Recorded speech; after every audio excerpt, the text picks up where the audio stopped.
Gente, no episódio de hoje a gente falou sobre e-commerce B2B e a gente usou o case da Herbia sobre como eles implantaram, como eles inseriram isso com o time de vendedores, como foram os primeiros passos com os clientes e como hoje as coisas estão rolando e eles estão colhendo os resultados. A gente perguntou para o Rafael um monte de coisa da operação dele e tudo isso está nesse episódio de hoje.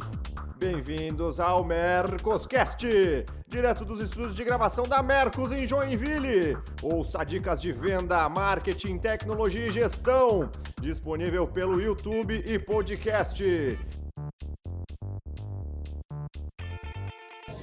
Fala galera, a gente está aqui hoje para mais um episódio do Mercoscast. Hoje uma bancada diferente, vocês já estão vendo aqui. A gente está com o Rafael, nosso convidado especial. Matheus, Caetano, use sempre. Rafa, se apresenta aí pra galera. Então, meu nome é Rafael Krause, mas antes de me apresentar eu queria fazer um agradecimento, para a oportunidade e por estar aqui com duas feras do mercado, O Caetano eu já sigo, já assisti algumas palestras.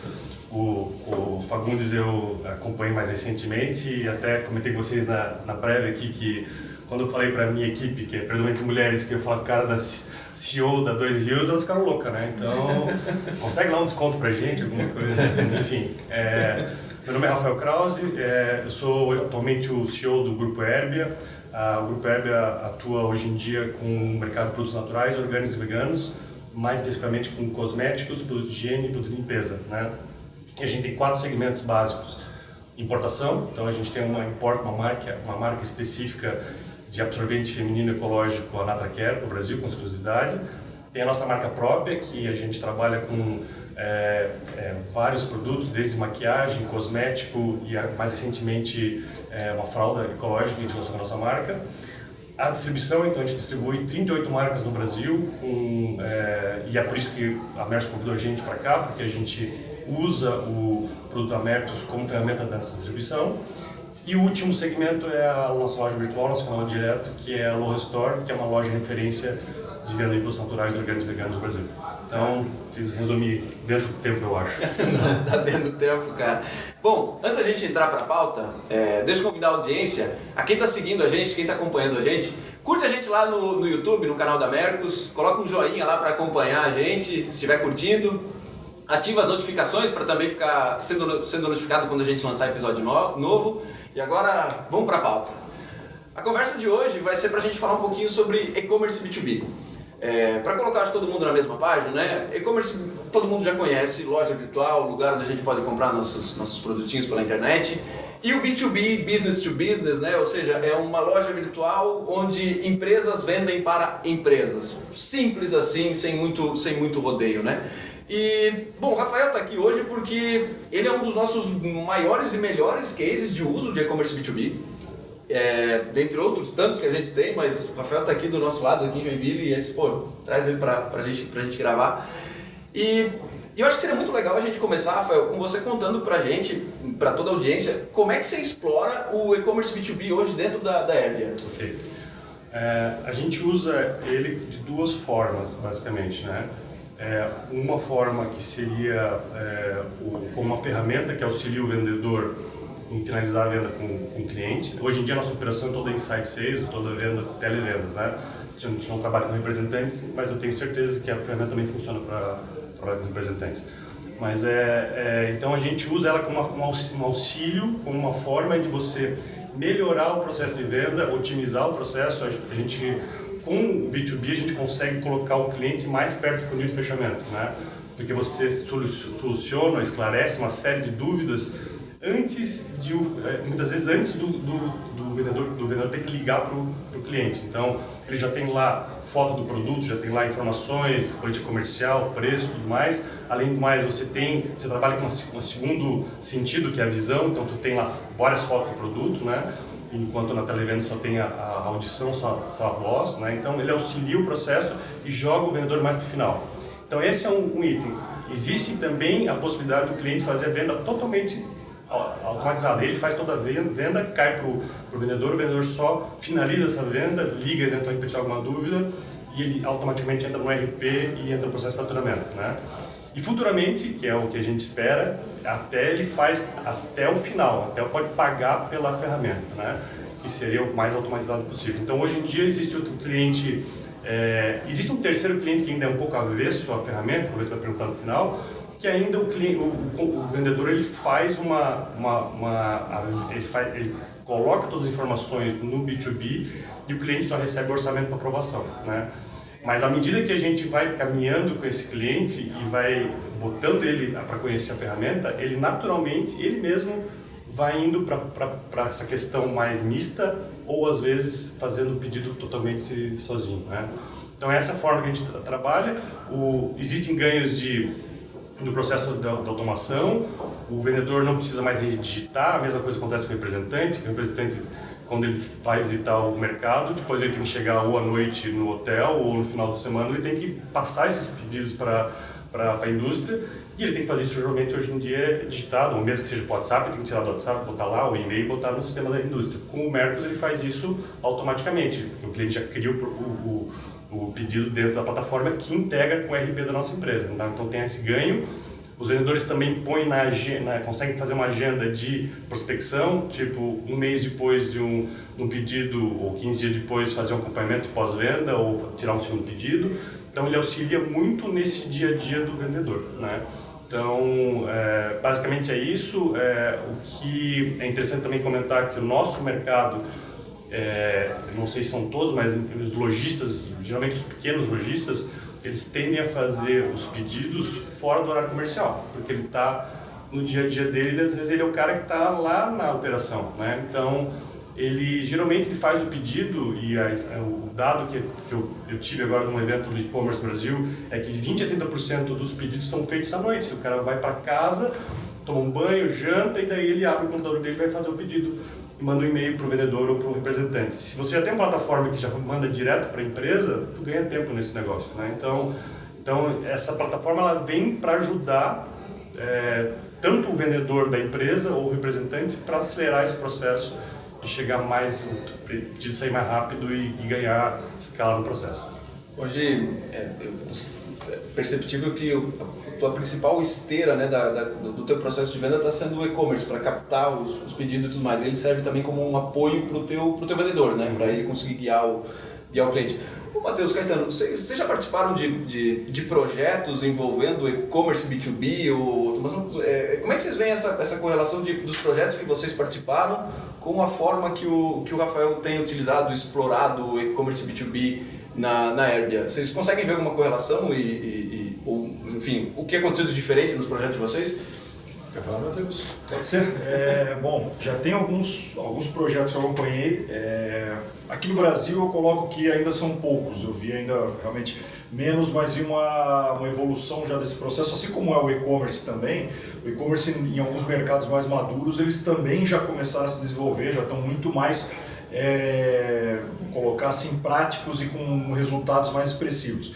O B2B eu acompanhei muito num projeto nos Estados Unidos, o que evoluiu demais porque a equipe comercial já não estava conseguindo dar conta no mercado muito maior e ter esse fluxo, e a empresa começou a falar, olha, eu preciso de alguma forma estar mais próximo do meu cliente. Como eu vou fazer isso? Eu vou ter que aproximar ele com certeza com a questão online. Eu coloco que não tem muita volta também, como o e-commerce B2C, o B2B ele vai acabar crescendo de uma forma ou de outra e ele precisa realmente entender se vai ser para algum tipo de produto, ele vai se adaptando um pouco mais conforme cada produto, cada empresa, cada mercado. Mas eu vejo que é um projeto, é um caminho sem volta para qualquer negócio. Ele vai identificando e vai tendo uma informação um pouco mais próxima também do próprio cliente dele, como hoje ele depende às vezes de alguém intermediando. Então é um formato que começa a crescer muito mais. Eu só vejo ele ainda mais maduro lá fora e as empresas que saem aqui no Brasil com esse projeto, elas saem na frente realmente dos concorrentes dela. Sim. Veja, o e-commerce B2B na venda recorrente não tem por que não ser. A verdade é essa, né? Por que a gente fica gastando uma energia enorme para ter uma recorrência de compra? Se você começa a ter um padrão de compra do seu cliente, o seu cliente acostuma a chegar lá, ele chega lá e faz o pedido, não tem muita complicação. Eu acho que o negócio é como que eu falo para ele quando ele aproxima de mim. Eu estava conversando isso com o Rafael agora. Quando ele aproxima de mim, eu falo, meu amigo, seja bem-vindo, aqui é a sua casa. Se você precisar de ajuda, eu vou te acompanhar nisso daqui. é um processo natural de venda, né? A gente às vezes transforma isso numa coisa complexa, mas ele é natural e as empresas têm que usar isso como algo realmente natural. Do cliente vir, ser bem recebido, seja de que jeito for, seja com uma pessoa no televenda, seja com alguém no chat, seja de que jeito for, seja bem-vindo e fique à vontade, a casa é sua aqui. E eu vou te indicar uns produtinhos para você comprar de mim. Meu Deus do céu, é muito mais tempo gasto na inteligência do que na operação, porque a loja está ali, o site está ali para ele fazer a compra. Então eu acho que esse é o caminho, como o Matheus bem disse, é o caminho irreversível e que eu acho que as empresas estão muito lentas para pensar nesse caminho de verdade. As empresas, eu falo, tem gente onde gente não agrega valor. E ter gente onde gente não agrega valor é uma perda de dinheiro absurda e uma perda de inteligência. Gente tem que estar onde eles agregam valor. E agregar valor é receber bem o cliente, demonstrar atenção ao cliente, acompanhar o cliente ali dentro da compra que ele está fazendo ali dentro do e-commerce, sabe? Não é abandonar. E a galera faz e-commerce e fala, tá lá, chega aí, né? Não é assim, né? Acompanhar como é que ele se comporta, comprou, tá fechando uma compra, vem aqui, que ajuda no carrinho, né? É aquele atenção e aquele carinho que o cliente precisa. Mas a operação está ali na mão dele, né? Então é inevitável esse caminho. Já trabalhei em projetos bem grandes de venda B2B e o cliente adora. A verdade é isso. Ele pode se planejar melhor, ele pode se organizar melhor, enfim, ele pergunta para o vendedor se ele quiser, né? Sim, e a empresa gasta a energia dela induzindo a compra do que ela acha que é conveniente para ele. Então, o ponto do e-commerce é isso, tem que atender tão bem quanto fosse uma loja. Acho que é esse ponto que a gente sempre tem que trabalhar. Assim, olha, é uma loja, se for o B2C, uma loja no porão, você não tem vitrine, você não tem nada, você precisa promover isso. Seja lá no B2B, eu tenho que tirar todas as dúvidas. Eu tenho que, nesse ambiente, conseguir tirar as dúvidas que o meu cliente tenha. Então, seja num chatbot, seja em outras perguntas, mas tem que ser um ambiente agradável. Isso independente do negócio, o ambiente precisa ser agradável, assim como a loja física precisa ser. Ele tem que gerar experiência. E o B2B ele tem que pensar nisso também. Pegando um pouquinho o gancho no que o Caetano falou, eu acho que a gente deveria dividir as atividades do vendedor basicamente em 3, né? Aquelas atividades que só o vendedor pode fazer, aquelas atividades que não precisa ser um vendedor, pode ser um atendente, um ajudante poder fazer, e aquelas atividades que não seriam, talvez podem ser totalmente automatizadas, né? E o vendedor tem que se focar naquelas atividades que só ele pode fazer, que é relacionamento, que é fazer uma boa negociação, fazer upsell, são aquelas coisas que um robô não vai fazer. Mas o resto, tipo, tirar dúvidas sobre o produto, talvez tu possa ter um ajudante ou um saque lá só para tirar aquelas dúvidas. E o pedido em si pode ser automatizado, então você foca naquilo que só o humano pode fazer, que é a venda, a negociação e relacionamento, né? E pegando um pouquinho do que eu tinha falado antes, da questão do mercado, né? Como eu falei antes, eu vim de um evento só sobre e-commerce B2B em Florianópolis há uns 2 meses atrás, e eles comentaram, passaram um número lá que é interessante comentar para vocês. Eu até passei para o Thiago, quando vocês falaram que estavam querendo entrar mais forte no B2B, né? O mercado de e-commerce B2C nos Estados Unidos é de 450 bilhões de dólares. O mercado de e-commerce B2B nos Estados Unidos é 1,3 trilhões de dólares. O B2C é de 400. E o B2B é 3 vezes maior que o B2C. Então o mercado de B2B nos Estados Unidos é 3 vezes do B2C. Caraca. O pessoal geralmente imagina que é o contrário, mas não, né? No Brasil, a gente não tem dados confiáveis sobre o mercado B2B, porque justamente o que tu falou, hoje em dia no Brasil isso é meio negligenciado, bem incipiente. Mas a gente sabe o número do mercado B2C no Brasil, que é em torno de 60, 70 bilhões de reais. Então, se tu usar a mesma analogia, o potencial do mercado B2B no Brasil é enorme, 150, 180 bilhões de reais. Sim. Só fazendo essa analogia. E se tu quiser um pouquinho mais longe, eles também comentaram o seguinte: o mercado americano, a venda do comércio americano, em torno de 9% é feito por e-commerce. O resto é convencional. No Brasil, isso é de 2 ou 3%. Então, se o Brasil, além de crescer o B2B, também crescer essa questão da penetração do e-commerce, nós podemos falar em um mercado talvez uns 500 bilhões de reais, que é o potencial. Sim. Então, tem muita cancha, muita coisa a ser feita nesse mercado, se tu se espelhar em mercados mais maduros, como é o caso dos Estados Unidos. Até a questão da confiança, né? Eu acho que no B2B tu gera uma confiança entre empresas maiores do que tem no B2C. Por isso, talvez, a questão do número ser maior realmente. Então, é um ponto a ser levado em consideração. O o ponto que eu acho que acaba acontecendo muitas vezes nos empresários é o fato assim, primeiro pensar no problema. Mas isso vai gerar um problema com a minha equipe, mas isso é problema. E não entra, de repente, em soluções. Como eu consigo flexibilizar isso? Como eu consigo gerar uma solução e os dois saírem ganhando? Como a empresa em si cresce? Mas a gente sempre fica com aquele pé atrás, não, mas isso vai gerar um problema com a minha equipe comercial, vai gerar um problema com a equipe da venda, mas será que o meu cliente aqui, ele vai querer ver isso? Se o meu produto, ele vai querer tocar? Então, eu acho que a gente tirar um pouquinho dessas barreiras, esses paradigmas e começar a pensar em soluções e fazer testes. Acho que o momento é justamente esse teste, o teste AB, né, a vida toda, a gente tentando, monitorando e acertando, né? Acho que o erro e o acerto faz parte do processo e vai muito mais as empresas começarem e terem métricas para isso. Senão a gente vai ficar sempre com medo de dar o primeiro passo e vai ficar muito para trás, né? Isso que você mencionou ali de problemas e conflitos de canais, uma das coisas que eu vi não dar certo quando uma empresa ativou o e-commerce B2B foi reduzir o comissionamento dos pedidos que entravam pelo e-commerce B2B. Ou seja, o cliente continuava sendo do representante. Porém, se aquele pedido fosse tirado pelo e-commerce B2B, o representante não ganhava mais 5%, ganhava 2,5% de comissão. Acreditando que era mérito único e exclusivo dela por fornecer o e-commerce B2B e tirando o mérito do representante que mantinha o relacionamento, que fazia toda a negociação com o cliente, vocês podem imaginar que o resultado disso não foi positivo. O que aconteceu? O representante boicotou o e-commerce B2B. E, cara, o boicote é muito simples. Bater nas costas do cliente e dizer, meu caro, se quiser comprar no e-commerce B2B, você pode comprar. Só que se der algum problema, não me liga, tá? Liga lá pro e-commerce B2B. Fala com o seu e-commerce B2B que o produto veio errado, que o produto estragou, que não está girando o estoque, alguma coisa. Fala com ele, daí você não fala comigo. Acabou. Todo o relacionamento, a construção do relacionamento que foi feito ao longo dos anos entre representante e comprador, não iria ser destruída por uma nova ferramenta.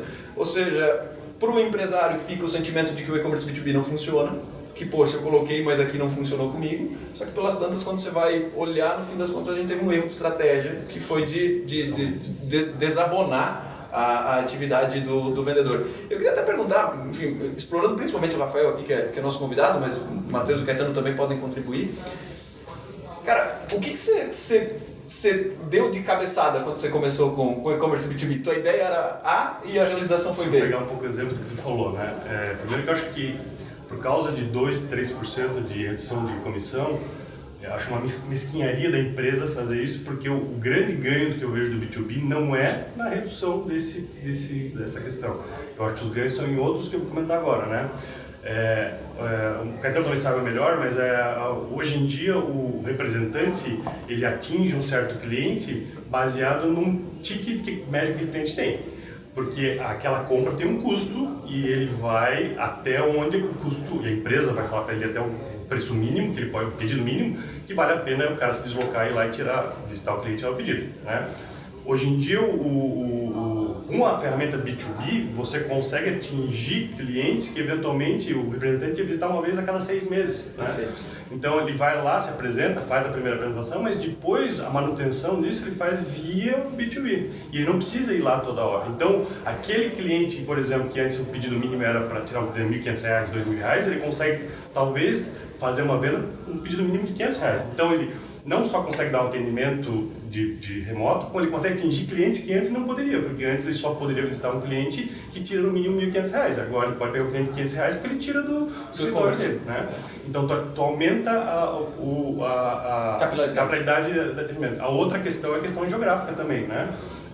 Existe o representante, ele tem uma limitação de visitação geográfica, o cara não vai lá na fronteira com a Argentina visitar o cara, mas com o B2B ele pode fazer esse atendimento usando a mesma lógica. Então, eu acho que tem 2 ganhos aí que superam muito esses 2% de redução de custo, continua pagando a comissão e explora o ganho e não a redução de custo com a ferramenta. Matou.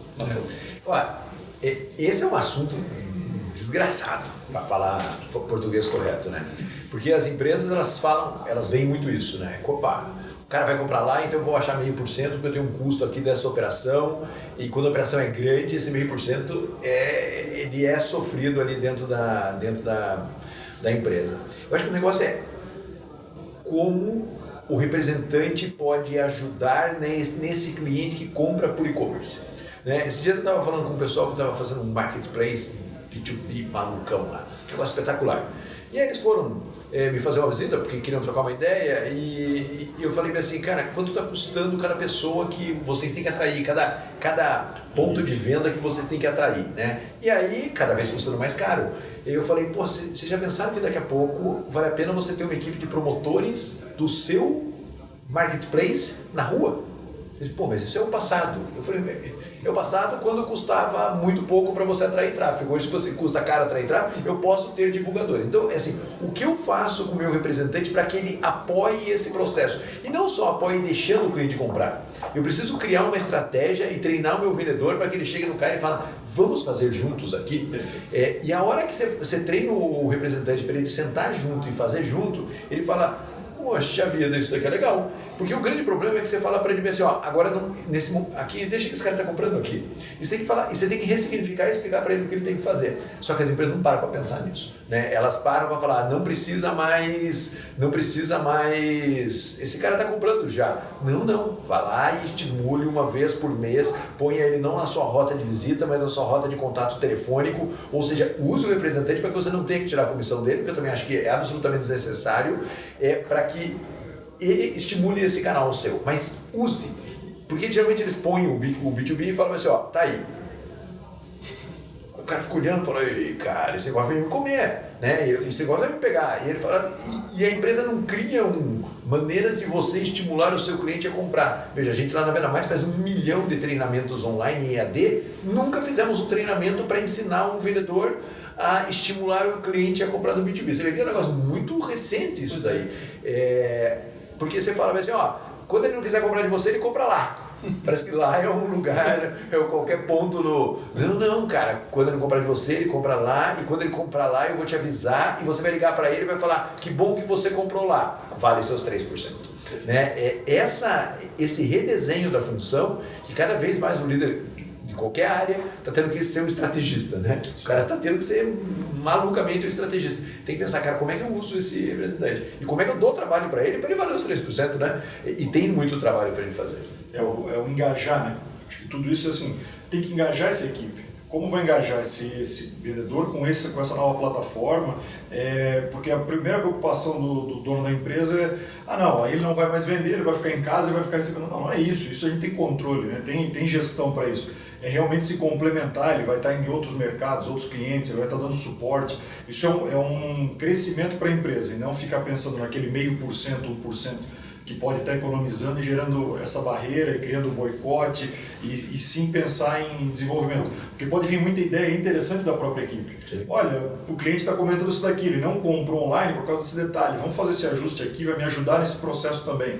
Então é esse ponto que a gente tem que levar em consideração, construir as coisas juntos e não querer dividir, na verdade, as operações. A gente consegue realmente fazer que todo mundo enxergue um crescimento que é uma estrutura só, é uma empresa. Então todo mundo está no mesmo barco e esse é o caminho, como fazer esse barco ir mais longe. Pegando só um gancho na questão do exemplo que você tinha dado sobre marketplace, né? O marketplace custa entre 11% e 15% se você pegar um marketplace desses grandes, né? Então tem que ver que a tua operação de captação tem que ser abaixo disso, porque senão tu passa para ele e está ganhando dinheiro. Então é uma conta básica, né? Sim. Se o teu custo de captação de lead para dentro do teu site para vender custa mais que 15%, então não vale a pena. Joga no marketplace e deixa eles fazer. Se está abaixo, então tu tem que criar uma estrutura própria, mas tem que estar nesse limite. Né? Você vê? A nova engenharia de vendas passa por esse tipo de conta e o gestor tem que estar pensando nisso de uma maneira obcecada. O que você falou aí, sério? É isso daí, é super simples, mas essa é a conta, esse é o pensamento, essa é a construção do jeito novo, não é do departamento de vendas, é da empresa que vende, né? É outra lógica, né? E vocês, Matheus e Caetano, mencionaram, né, a ideia de, poxa, eu vou receber um pedido pelo e-commerce B2B, vou avisar o representante vai interagir com aquele cliente para fazer um upsell, para agradecer a compra, enfim. O representante que compra essa ideia começa a perceber o e-commerce B2B como um preposto virtual dele. Sim. A gente aqui dentro começou a chamar o e-commerce B2B, quando a gente conversa com representantes, chamando o e-commerce B2B de preposto virtual. Porque no final das contas ele ganha mais um braço, mais um canal de venda para apoiar todo o processo dele. Ok, é só da coleta do pedido? É só da coleta do pedido, porém, todo o trabalho depois de enriquecer aquela venda, né? Porque a gente costuma dizer que o e-commerce B2B, ali o cliente compra, depois vem o vendedor e vende. Né? Influencia um outro produto, oferece uma promoção, faz um upsell, negocia uma condição de pagamento diferente, enfim. Aquele representante que percebe o e-commerce B2B como um preposto virtual é o cara que está voando. Porque reduz custo, aumenta a capilaridade, atinge clientes que antes não valiam a pena a visita, que não paga o combustível, que não, enfim, que não vale a pena parar ali aquele tempo para fazer a venda. Esse cara está voando, porque ele apoia na tecnologia. Vou dar um exemplo prático disso, né? Que o vendedor ou o representante poderia fazer e a gente faz lá na Herbia. A gente consegue, através da ferramenta, monitorar o que o cliente está navegando dentro da ferramenta. E se ele iniciou um pedido, o que ele selecionou para colocar lá. Ele não finalizou o pedido, mas eu sei quais foram os itens que ele selecionou, e daí o vendedor ou o representante pode ligar e perguntar por que você iniciou esse pedido, selecionou isso e não complementou. Então ele é uma ferramenta para justamente aumentar a venda. Se o cara perceber isso, ele vai... Aquele pedido, talvez o cara teve um impulso, aconteceu alguma coisa e não fez aquele pedido. Usa isso para ir atrás desses pedidos que não foram completados e faz uma opção em cima disso aí. Então, a gente usa isso e aquele vendedor e aquele representante perceber isso, vai estar voando porque ele vai se distinguir e vai vender mais do que ele já vendia antes. É isso.